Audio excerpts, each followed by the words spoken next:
Very warm greetings from Paris and good morning, distinguished guests, ladies and gentlemen.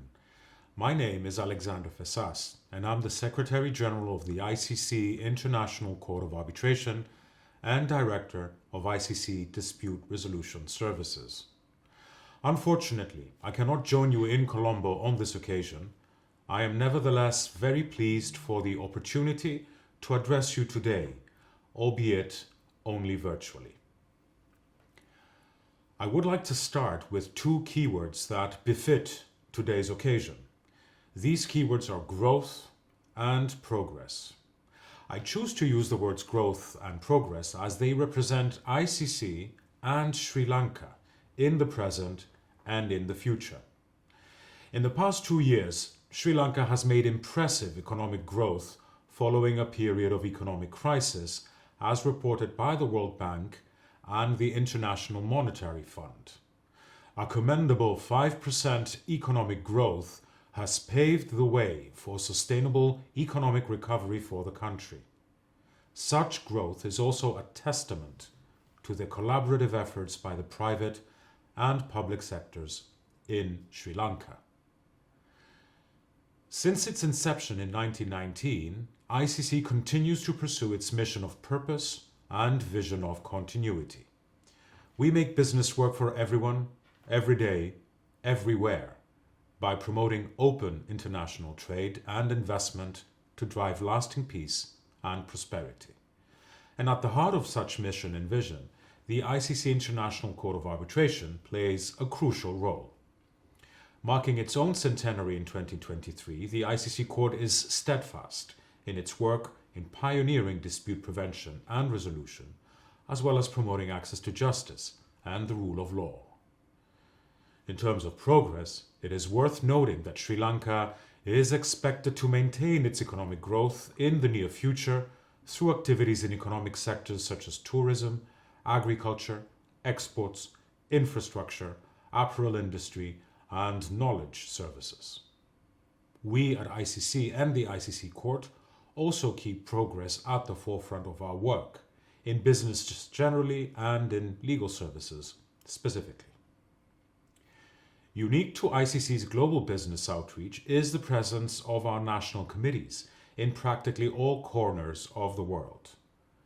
ICC Sri Lanka was set up in 1955 and will soon celebrate its 70th anniversary. Fast forward to today, ICC Sri Lanka remains as active and pivotal in driving business growth and bridging global networks between the country and the private and public sectors from abroad as ever. I must also share that we have seen 20 parties from Sri Lanka in ICC arbitrations, and Sri Lanka itself is chosen as a seat in a total of 8 ICC arbitrations over the past 10 years. ICC Sri Lanka also has made strides in promoting arbitration and ADR in the country at large.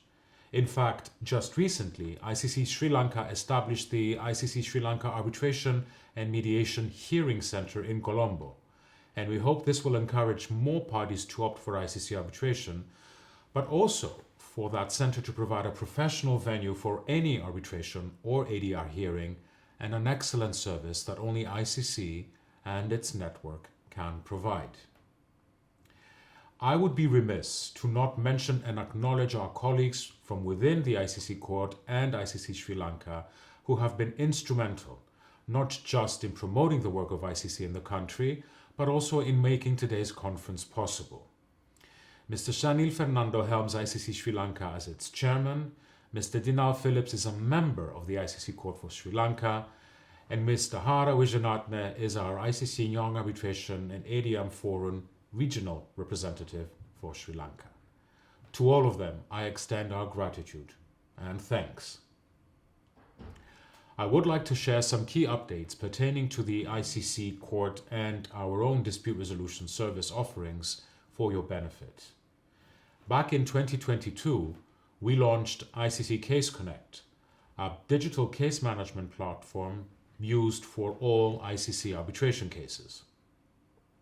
The platform enables streamlined communication and file sharing among parties, tribunals, and our own case management teams. and it also efficiently stores all case documents and data in a centralized, easily accessible location using swift and using user-friendly features to increase operational efficiency for everyone involved in ICC arbitrations.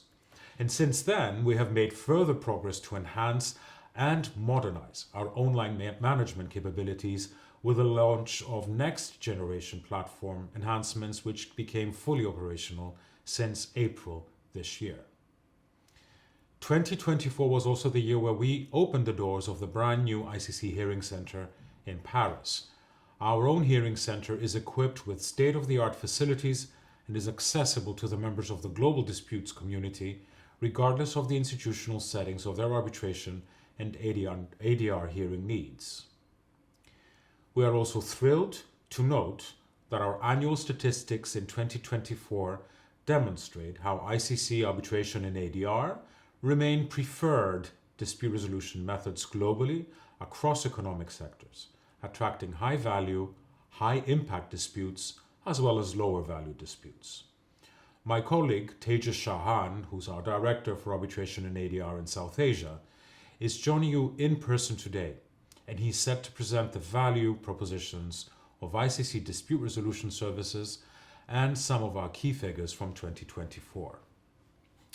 Ladies and gentlemen, our commitment in supporting trade and investment and promoting access to justice and the rule of law for and in Sri Lanka is unwavering. On different occasions, important engagements took place by and with ICC's leaderships in relation to Sri Lanka. To name but a few, in 2024, the Additional Solicitor General Sumati Darwanaredda met the President of ICC International Court of Arbitration, Gloria Salomon, at ICC headquarters in Paris. They discussed, amongst others, proposed amendments to the arbitration law in Sri Lanka and on advancing arbitration activities in the countries through the National Committee and its own training programs. In 2023, then ICC Chair Maria Fernanda Garza visited Sri Lanka and reaffirmed ICC's commitment to working not just with the National Committee, but also with key stakeholders in the country and explore areas to implement trade facilitation reform so that Sri Lanka can utilize the expertise, skills, and knowledge that ICC has to offer to private sectors in order to create inclusive economy and multiply job opportunities. I invite and encourage you all to make the most out of today's conference to learn more about not only the work of ICC, but also the importance of arbitration and mediation as tools that support and complement businesses, as well as fostering professional networks. I thank you very much for your participation, and I wish you a very successful conference.